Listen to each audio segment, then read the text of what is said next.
Anonymous Pinoy Confessions. Hindi alam ni nanay. I am 24, lalaki, at isa akong ampon. Grabe maglaro ang tadhana. Isa akong ampon. Pero recently, paulit-ulit kong nakikita at nakakasalamuha ang biological mom ko, pero wala siyang kaalam-alam na anak niya ako. Buntis si nanay sa akin nung 14 years old pa lang siya, tapos pina-adapt ako. Bata pa lang ako, kinuwento na sa akin ng mga magulang ko yung tungkol sa kanya. Hawak ko pa rin yung letter na sinulat niya para sa akin. Tinanong niya raw yung parents ko kung pwedeng ibigay sa akin yun paglaki ko. Minsan, ang weird basahin ng letter kasi may isip mo na literal na bata lang yung nagsulat ng mga salitang, "Sorry kung hindi ako naging mami mo, pero sana happy ka." Open naman siya noon na magkaroon kami ng contact. Kaya lang lumipat kami ng bahay nung 11 ako dahil sa work ni dad. Tapos parang naging imposible na mahanap siya. Pero buti na lang talaga, nahanap ko siya. Nagtatrabaho siya sa isang maliit na restaurant at pabalik-balik ako doon. Pero hindi niya alam na ako yung anak niya. Nag-usap kami minsan at mukha naman siyang mabait na babae. Alam niyo yun, pag tinatanong niya ako ng kailangan mo pa ba ng refill, anak? O gumagamit siya ng mga terms of endearment. Gustong gusto ko nang umamin sa kanya. Hindi ko alam kung bakit ako kinakabahan ng ganito. Sobrang genuine niya kausap. Pag hindi masyadong busy sa resto, ang daldal niya sa kahit anong random stuff. Ramdam ko na sobrang gaan ng loob niya sa akin at ganun din ako sa kanya. Imagine, nagdadrive ako ng 2 oras para lang kumain doon at makita siya. At parang kilala na niya ako kasi once or twice a week ako nandoon for the past 3 months. Kaya laging hi na may kasamang malaking smile ang bungad niya sa akin. Pero putya, kung alam lang talaga ni nanay. Reverse Uno card. Hi, I'm Sha, 23 years old now. But this story happened when I was 16. I was a transferee student at that time and I met this guy. Matalino siya, laging busy sa academics at medyo tahimik. Honestly, ang pogi niya kaya nagka-crush ako sa kanya for almost 2 years. Isang gabi, nag-confess ako sa kanya. Sabi ko, crush kita. Hindi ko na pinansin after kasi alam ko namang wala akong pag-asa. Pero nag-reply siya and buong gabing yun, nag-usap kami. He was funny, cute, and soft-spoken. Laging nagpapabebe. Hindi nagtagal, naging kami. Okay naman ang lahat sa simula, pero may isang problema. Sobrang manyak niya. Lagi siyang may gusto kapag nag-uusap kami. Gusto niya pinapanood niya ako tuwing nagbibihis. Gusto niya laging nakikita ang katawan ko. At ayaw niya akong mag-short kapag lumalabas. Hindi ko pa pinapansin noon kasi akala ko baka ganun lang talaga siya. Lagi rin may nangyayari sa amin. Matalino siya kaya alam niya ang tungkol sa protection at hygiene. Kaya inakala ko okay lang. Akala ko perfect na kami. Pero nagkamali ako. Nagkasakit si Lolo kaya kailangan kong umuwi sa probinsya namin. Naging LDR kami. Pero ganoon pa rin. Lagi siyang humihingi ng pictures at videos. Lahat ng usap namin umiikot na lang dun. Hindi ko napansin and nadidrain na ako. Nagsimula akong mag-overthink na baka ikalat niya. Pero lagi niya akong binibigyan ng assurance na hindi niya gagawin. Kaya naniwala ako. Habang tumatagal, palabo ng palabo ang lahat. Nagiging cold siya, dry at parang nudes na lang ang communication namin. Sinubukan ko siyang kausapin pero nauuwi lang lagi sa away. Ilang araw siyang hindi nagparamdam. Inisip ko baka busy sa ACADS. Pero isang araw, nagulat ako sa bigla niyang message.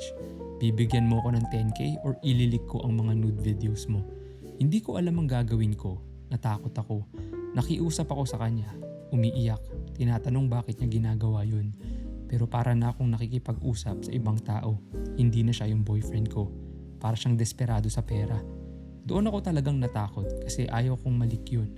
Nasabi ko sa kanya na kapag ginawa na yun, magpapakamatay ako. Wala na akong ibang choice. Kaya gumawa ako ng dummy account. Inad ko siya at inaccept naman niya. Tapos gamit yung dummy account ko, kumuha ako ng mga edited evidences and nagsend ako ng picture ng tali and minessage ko siya. Pre, masamang balita. Nagpakamatay si siya. Nabasa niya yung balita at nakita niya yung mga pictures. Nagulat ako nang bigla niya akong i-unfriend sa main account ko. Hindi pa ako nakontento.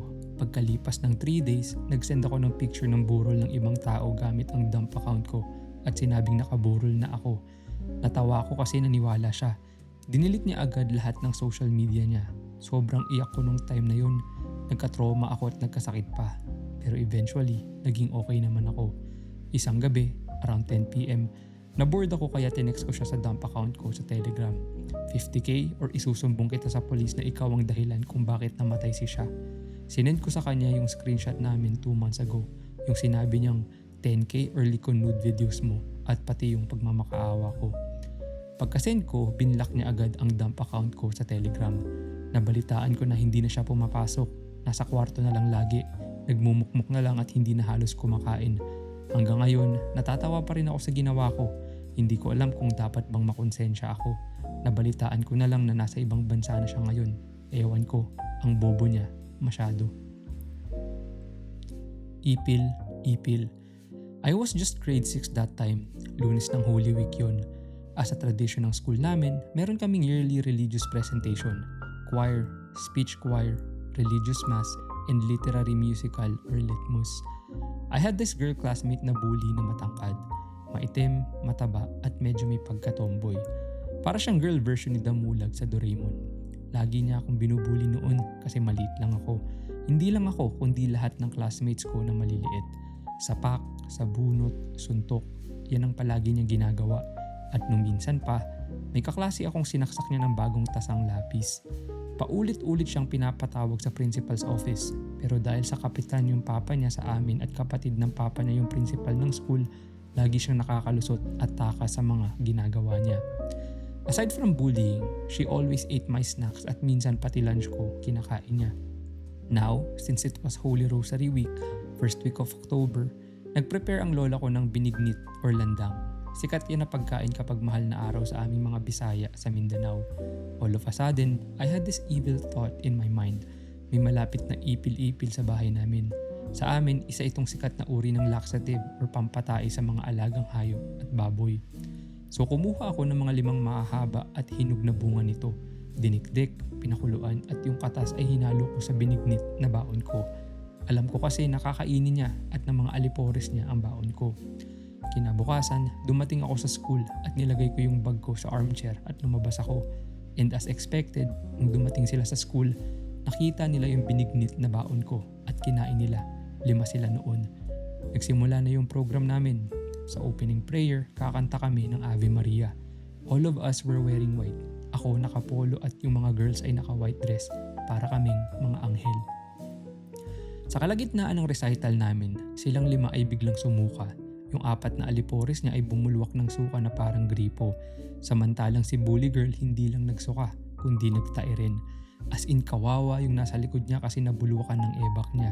Parang fountain talaga yung ebak niya nung bumulwak at kulay brown na manilaw-nilaw at sobrang baho. Lahat ng mga kaklase ko ay nagsialisan at naiwan silang 5 sa gitna ng stage. Sobrang baho to the point na nandidiri rin yung papa niyang kapitan nung kinuha siya sa gitna. Yung kulay puting suot niya ay nag-itsurang kare-kare. Lahat ng ito nangyari sa harap ng mga parents, guardians at mga bisita ng school namin. Pati na rin sa harap ng papa niyang kapitan at ng tita niyang principal. Naging katawa-tawa yung araw na yun at muntik nang hindi matuloy ang program namin. Buti na lang nalinis agad ng maintenance yung dumi sa gitna ng stage. Lahat ng mga tao ay nandiri at pinagtawanan sila at naging usap-usapan sila sa buong purok namin. Hindi na kami nakita after nun. Nalaman na lang namin na nag-transfer na siya sa Manila. Years later, naging magkaklase ulit kami sa college. And just like before, she is still a bully. There was this time that she tried to bully me for being gay. Pero sinagot ko siya. Okay lang na ganito ako. At least hindi ako nagtae sa stage. And believe me, her face turned red. Lahat ng tukso napunta lahat sa kanya. At ang bansag sa kanya ngayon ay Jebski. And the sweetest part of it all is that she absolutely has no idea na ako ang dahilan kung bakit siya nagtae at naging traumatic ang experience niya nung elementary. I don't get enough. I love sex but I don't get enough from my 72-year-old boyfriend. He is big naman kasi he has Spanish blood pero pang 1 round na lang siya. He tries to satisfy me naman. In fact, he likes eating me. He also bought toys para pagkatapos niya at gusto ko pa, he will use toys na lang to satisfy me. Don't get me wrong, I love him. Kaya naman kami pa rin after 5 years. And no, he does not provide for me. It's the other way around pa nga since I'm earning more than him. So I created this dummy account and joined groups sa Facebook. I met and chatted with guys online. And minsan, I play with them sa video call. Yun lang. Until last December, I was so horny. And I was not getting any for weeks dahil pareho kaming busy sa work ng boyfriend ko. So I met up with this guy in person and we did the deed. He was very enthusiastic in bed, but I still want more. I want a big cock. I want the same size as my boyfriends or even bigger. Nasanay na rin siguro kasi ako dahil lahat ng naging boyfriend ko, puro foreigner. Also, I'm in my mid-30s and a big fat girl, so understandable that I have a big one. Not asking for advice, just want to confess. Test tube.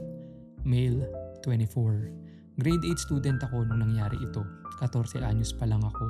Bata pa lang ako pero sobrang mulat na ako sa mga usapin tungkol sa sex. Dahil din siguro pinapanood ako ng bold na mga tito at matandang pinsan ko. Kaya sa murang edad, madalas na akong manood ng bold para magparaos. Pero may isang bagay ang talagang curious akong masubukan. Isang hapon, pagkatapos ng klase, pinaglinis ako ng advisor namin sa science laboratory.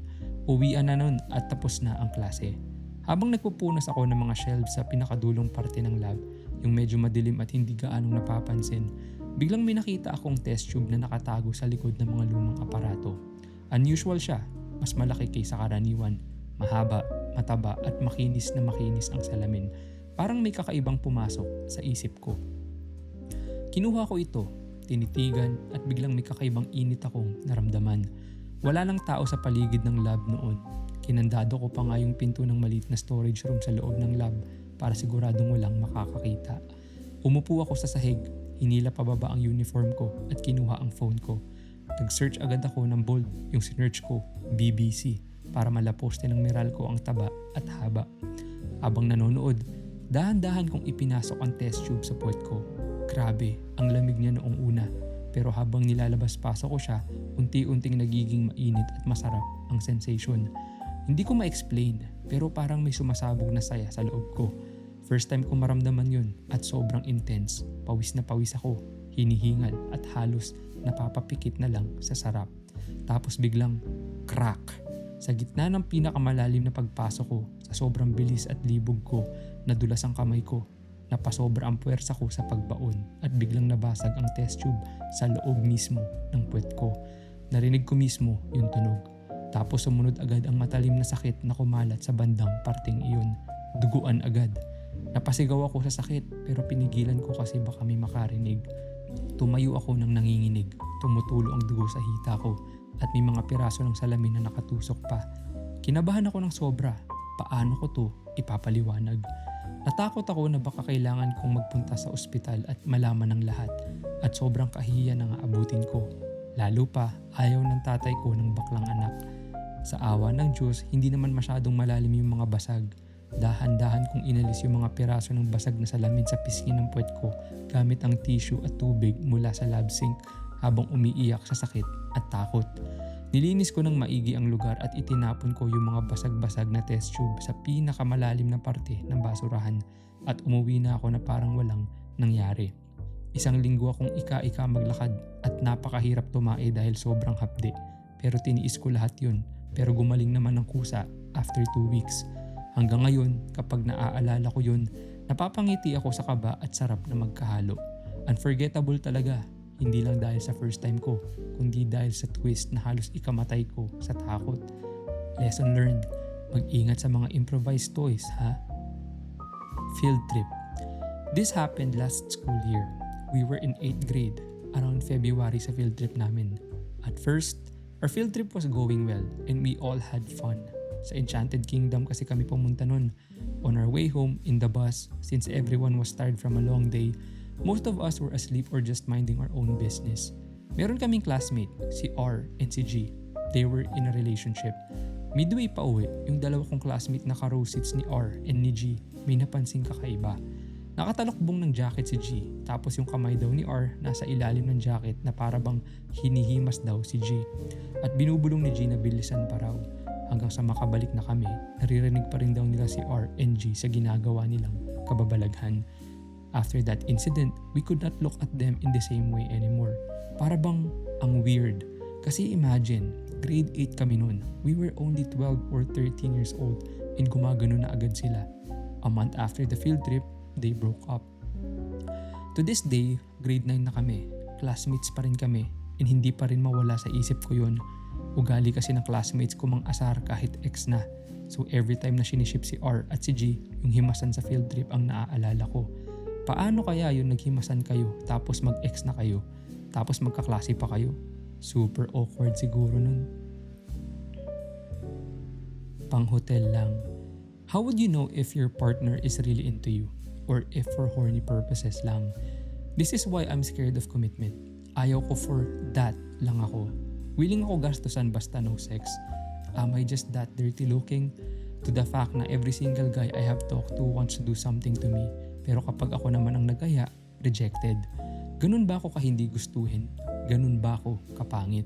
Panglibog lang ba ako at hindi ka respeto? Malandi ba ang tingin sa akin? Tapos kapag sila ang nireject ko, magagalit. Susumbatan ako at mumurahin. Sasabihan ng hindi magaganda tulad ng pangit na nga, nag-iinarte pa. Bakit kapag maganda, kinahuhumalingan at nirerespeto? Pang long term, pang travel, pang flex, and pang proper date. Pag kami na pangit, pang hotel lang. Dumi ka lang sa akin. Hi, I'm female. 3 years na kami ng boyfriend ko bukas. Actually, nag-away kami kagabi at galit pa rin ako sa kanya hanggang ngayon. Dahil kagabi, nagulat ako nung biglang sabihan niya ako, "Puwe, ano ka, kawalan? Hindi ka naman kawalan. Masyado kang mapagmataas. Akala mo naman kagandahan ka, hindi naman. Dumi ka lang sa akin. Wala ka na nga sa tipo ng mga babaeng gusto ko." Sabay tulak ng malakas at sipa sa akin ng 2 beses sa tagiliran ko. Partida, may regla pa ako nun. Ang sakit-sakit talaga. Alam mo yung hindi na nga ako nakipagkaibigan sa mga kaibigan ko dahil lang sa kanya. Para lang hindi siya magalit at hindi kami mag-away. Tapos ganito pa ang isusukli niya sa akin. Hindi ko alam bakit niya ako inaalipusta ng ganito sa kabila ng pagtsatsaga ko sa kanya ng 3 taon. Attracted ako kay mama. Hi, I am male, 24. Pucha, seryoso. Hiyang-hiya ako sa sarili ko at nandidiri ako pero kailangan ko na tong ilabas. Attracted ako kay mama. Yes, sa biological mom ko. Linawin ko lang ha, alam kong mali to, hindi ko to ipinagmamalaki. Nagsimula lahat nung bumalik siya sa buhay ko pagkatapos ng mahabang panahon. Sinubukan niyang bumawi at tumulong kaya naging sobrang close kami pero doon na nagsimulang maging weird. Naramdaman ko na lang na naa-attract na ako sa kanya in a romantic way. Sinubukan kong isuppress at i-ignore yung nararamdaman ko. Kaso wala hindi gumana. Lalong lumakas yung feelings at mas lalo akong nahuhulog sa sitwasyon. Sinubukan ko pang i-research to online para maintindihan ko kung ano tong nangyayari. Pero puro mga taong gusto lang talagang gawin yung bawal ang nakikita ko. Gago, hindi ako ganun. Hindi ito libog lang o init ng katawan o tawag ng laman. Gusto kong maintindihan kung bakit ganito ang nararamdaman ko. Umabot na sa point na nabubwisit at nagsiselos na ako tuwing may kinakausap siyang ibang lalaki. Doon ko na-realize na malalang issue to. Pero sino ba ang nasa matinong pag-iisip na tamang pagsabihan nito? Yung tunay na makikinig at magbibigay ng makabuluhang advice at hindi lang basta manghuhusga. Syempre, hindi ko pwedeng sabihin to kay mama at baka masampal ako. Hindi ko rin pwedeng sabihin sa mga tropa ko. At sa tingin ko, wala talagang kahit sino na makakaunawa sa akin. Wala rin akong pambayad sa therapist dahil broke ako. Hindi to masaya, promise. Para akong nakikipaggera sa sarili kong utak araw-araw para lang iwasan tong mga emosyon na to. Pinipilit kong kumbinsihin yung sarili ko na baka sex lang to o kung ano, pero hindi This is bigger than just sex. Kaya eto ko ngayon, ilalantad yung pinakamabahong sikreto ko. Alam kong mali to at hindi ko hahayaang umabot to sa level na may mangyayari. Gusto ko lang ilabas to dito dahil feeling ko sasabog na ako. Parang gusto ko na lang maglaho at tumira sa bundok. Seryoso. Kapamilya talaga. Hindi ko alam paano ko magsisimula at magkukwento. Pero gusto ko lang sana humingi ng advice. I am male, 23 years old. Meron akong best friend. As in sobrang close namin talaga sa isa't isa. Parang kapatid na ang turingan namin. Kapag nasa kanila ako, ever ko na feel na ibang tao ako. Para na nila akong kapamilya talaga. Sinasama nila ako every time may outing sila. Palaging invited ako kapag may mga birthday. Kaya feeling ko talaga family member na rin ako. But the problem is not about my best friend. About ito sa kuya niya. Every time na nagiinuman kasi kami ng best friend ko, feeling ko binabantayan ako malasing ng kuya niya.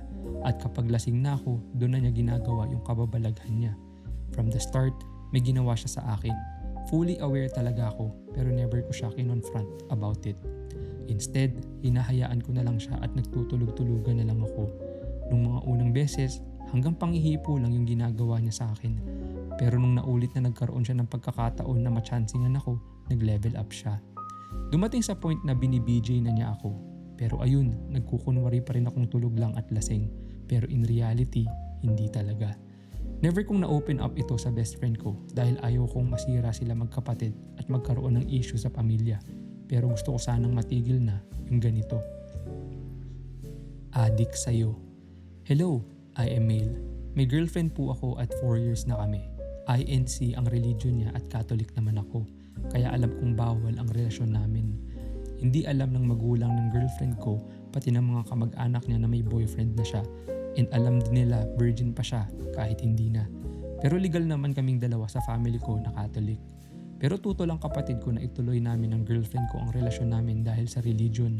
Magiging magulo raw kasi at wala ring may gusto sa amin ng girlfriend ko na mag-convert.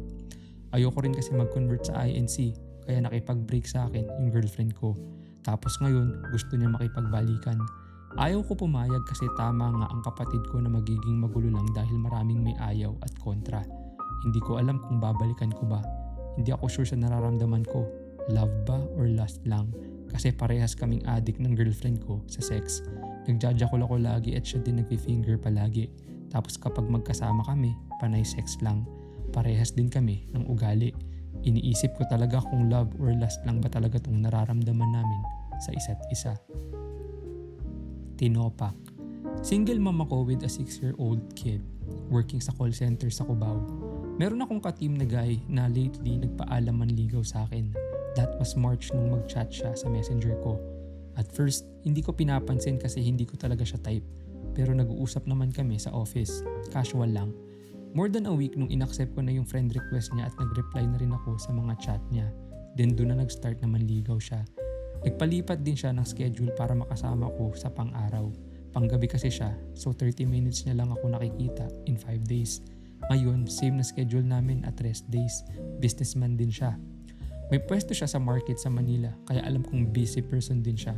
But despite that, may time pa rin siya para sa panliligaw sa akin. Sadly, kahapon, bigla akong tinopak. Bigla akong na-depress at nag-overthink.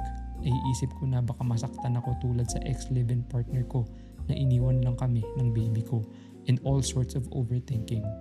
So kahapon, buong shift, hindi ko siya kinausap.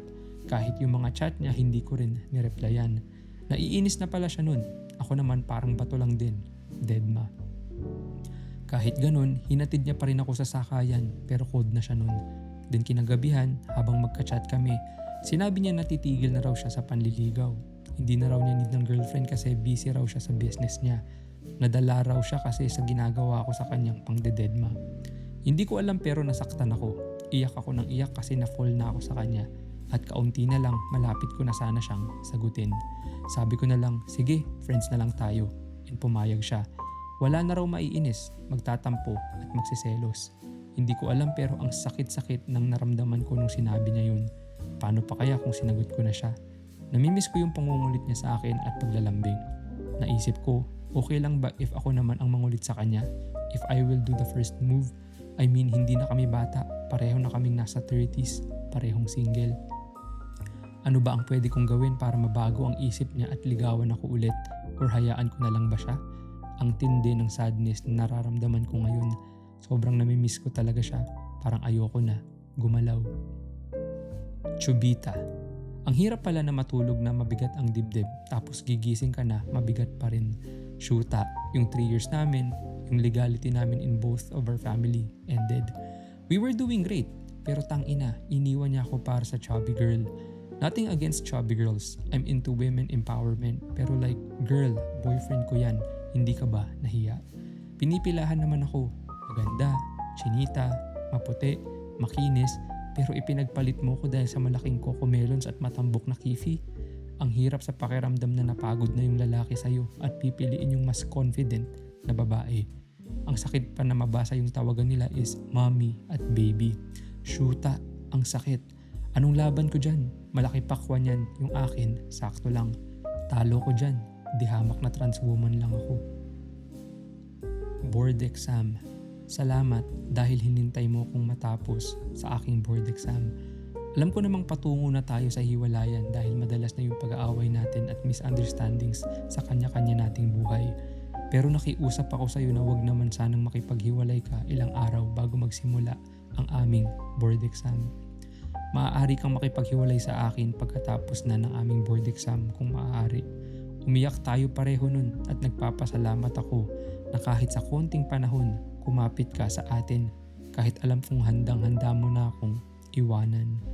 Mula sa first day ng exam hanggang sa matapos ang second day ay hinintay mo kong umuwi sa bahay. Nung pagtulog ko pagkatapos ng second day ay naramdaman kong tumabi ka sa akin. Ramdam ang init ng iyong yakap at tulo ng iyong luha na pumapatak sa aking pisngi. Nagising na lang ako kinaumagahan na wala ka na at tinanggap ko yun ng buong buo. Alam mong hindi pa rin kita kayang bitawan kapag nakita pa rin kita tuwing umaga. Kilalang kilala mo ako. Kagabi lang, lumabas na yung results at isa ako sa nakapasa. Electrical engineer na ako, babe. Salamat at tinupad mo yung huling kahilingan ko sa'yo. Ang hintayin mo kung matapos ang aking board exam. Virus. Hi, just call me Abby. Mail. This happened a few days ago. Madalas akong in-heat at nagjajakol ako habang nanonood ng bold habang hawak-hawak ang phone ko. Tapos a week ago, nag-notif ang system ng phone ko na may nakapasok daw na virus o intruder. Syempre kapag may ganitong notif, hindi ko na lang pinapansin dahil ad lang or scam. Tapos recently, may nag-message sa akin sa Telegram. Sobrang random. Akala ko dahil may mga videos. Tangina, ito na. Sinend sa akin yung mga videos at pictures ng mukha ko at ng private part ko habang nagjajakol ako. Yung POV ng camera ng phone ko. Nagulat ako, as in, gulat na gulat.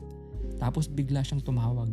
Nung una, ayaw ko pang sagutin kasi kinakabahan ako at hindi ko kilala.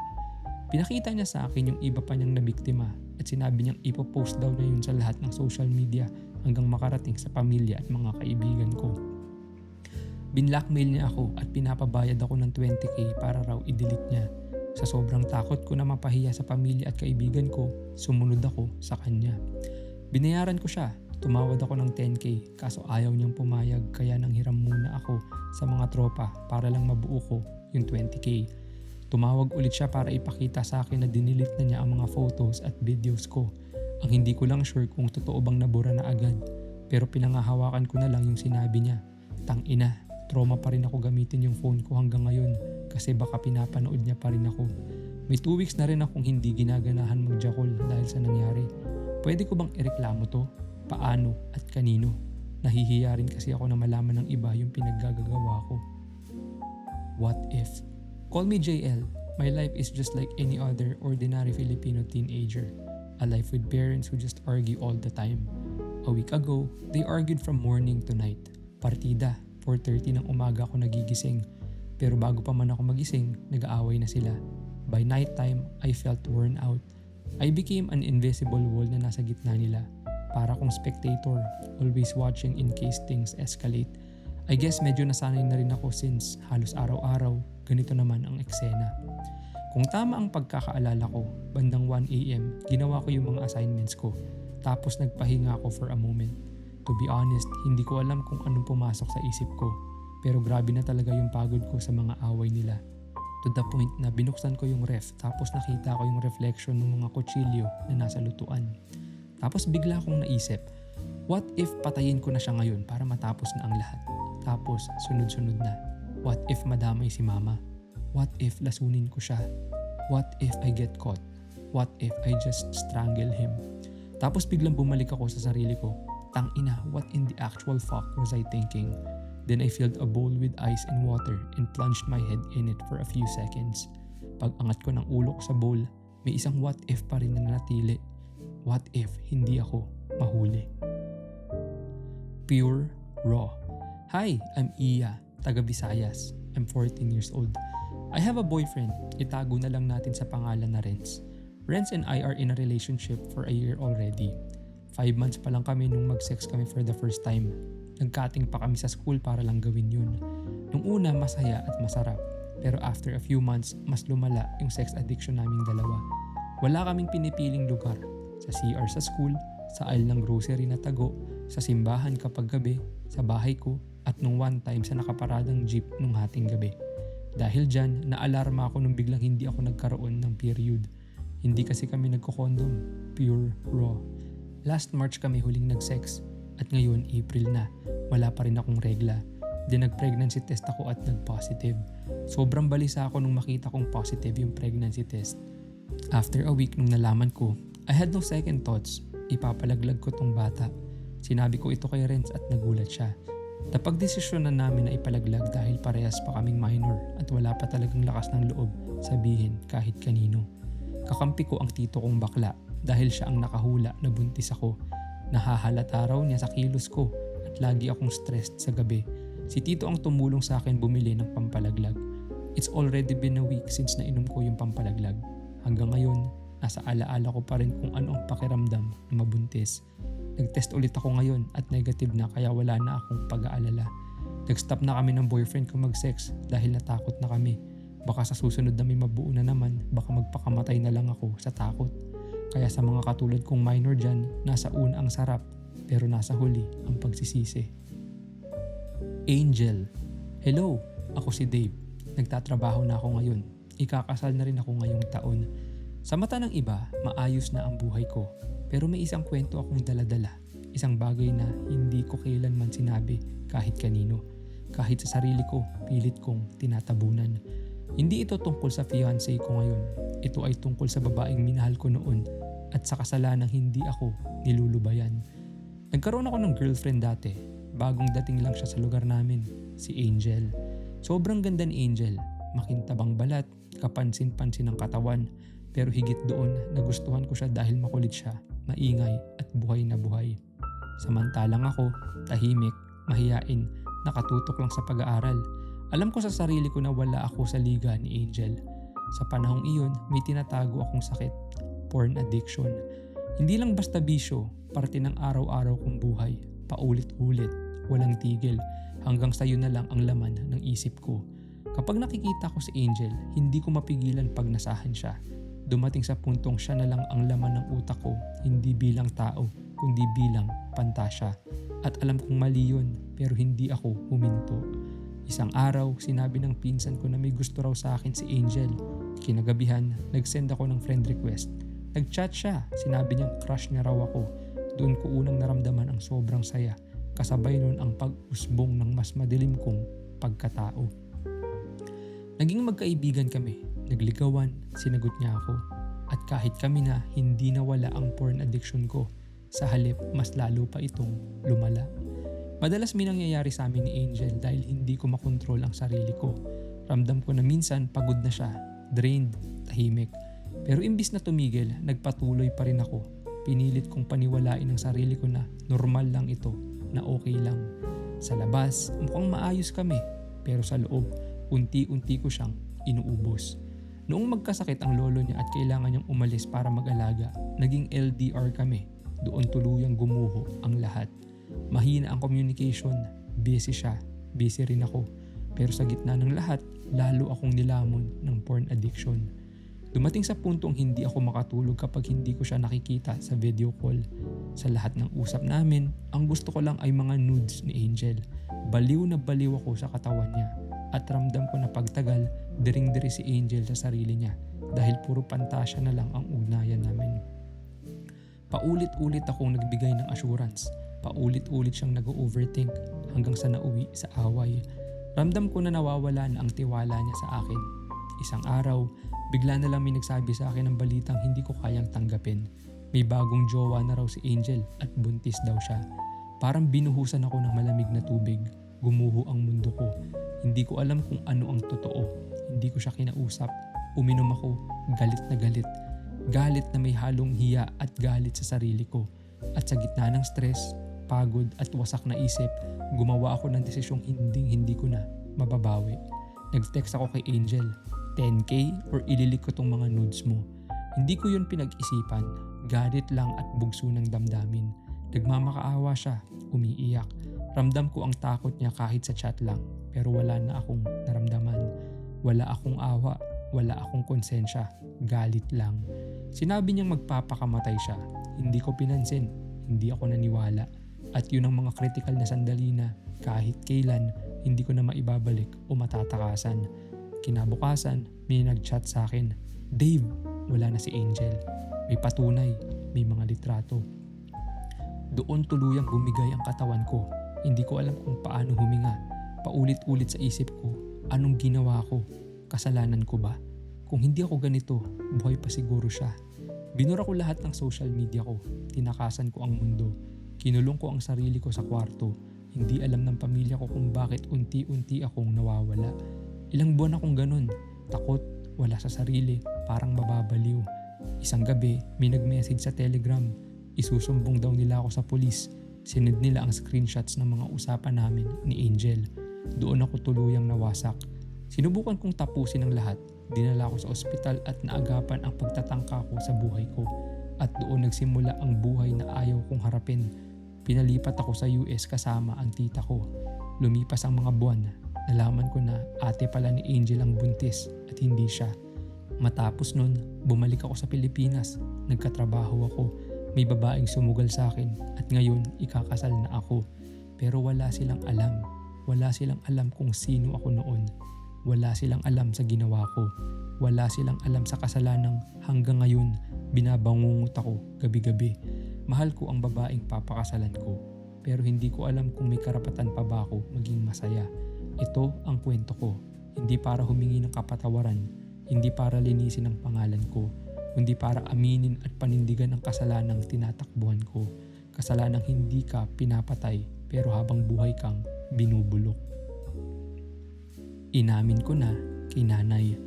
Guys, ako ulit to, yung ampon from the episode, hindi alam ni nanay. Ito yung unexpected na continuation. So eto na guys, sa wakas, nagawa ko rin. Inamin ko kay nanay na anak niya ako. Sobrang bilis ng tibok ng puso ko. As in, iniisip ko talaga kung paano ko sasabihin. Iniisip ko na sulatan na lang siya ng letter gaya ng ginawa niya sa akin noon. At yun na talaga ang plano ko nung una pa lang. Pero na-feel ko na kailangan ko pa ring aminin ng harapan. Nung isang araw lang to nangyari. Hinintay ko siyang matapos sa shift niya nung pa-close na yung restaurant. Nag-abang ako sa parking lot. Nag-hi siya nung makita niya ako. Tapos sinabi ko na may seryoso akong sasabihin. Humingi muna ako ng sorry kasi ang tagal kong itinago to. Tapos inilabas ko na yung letter niya. Doon na siya nagsimulang humagulgol. Alam niyo yung pasigaw na iyak? Ganun. Hindi ko na kailangang tapusin yung anak mo ako, speech ko. Nakita niya lang yung letter, alam na niya agad. Bigla niya akong niyakap, tapos biglang lumayo at nagtanong kung okay lang ba na yakapin ako. Syempre naman.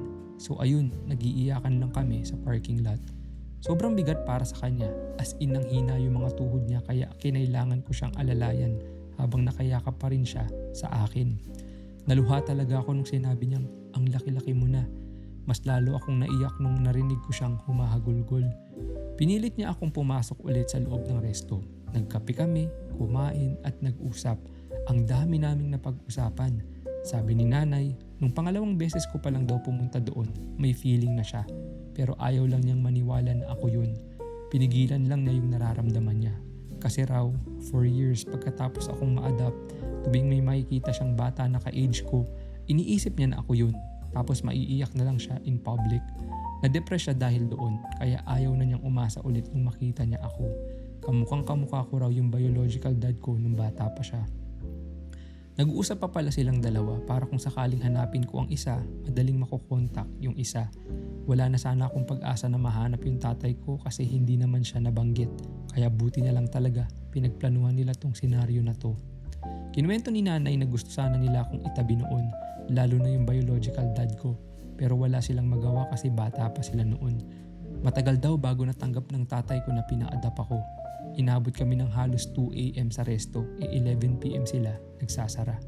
Gusto niyang malaman lahat, pero ang pinaka-concern ni nanay, masaya ka ba? Naging mabuti ba ang parents mo? Happy ba ang childhood mo? At oo naman ang sagot ko sa lahat ng tanong niya. Nagpasalamat ako sa kanya for giving me this life. Iyak na naman kami, pero siya talaga yung pinaka-humagulgol. Sobrang emotional para sa kanya. After ng 18th birthday ko, umaasa raw siya na hahanapin ko siya. Kaya nanatili siya sa city na to. Kaso nung hindi ako nagparamdam, inisip niya na baka galit ako sa kanya o baka hindi ko alam na adopted ako. Nagilty ako na hindi ako agad nagparamdam kay nanay. Pero sabi niya hindi ko raw kasalanan yun. Sobrang sweet ni nanay. Yung tingin niya sa akin, punong-puno ng pagmamahal. Kahit na stranger ako sa kanya buong buhay ko. Grabe talaga si Destiny. Nagpalitan kami ng contact info at in-invite niya ako mag-dinner soon para ma-meet ko yung asawa niya. Pagkaalis ko, nag-text siya at nagpasalamat sa gift na binigay ko sa kanya. Dumating yung girlfriend ko at niyakap ako habang umiiyak. Pero happy tears to ha. Mas naging okay ang turn of events kesa sa inaasahan ko. Mabigat man sa emosyon pero sobrang saya ko na naging open kami sa isa't isa. Grabe ka Lord, iba ka talaga. Thank you.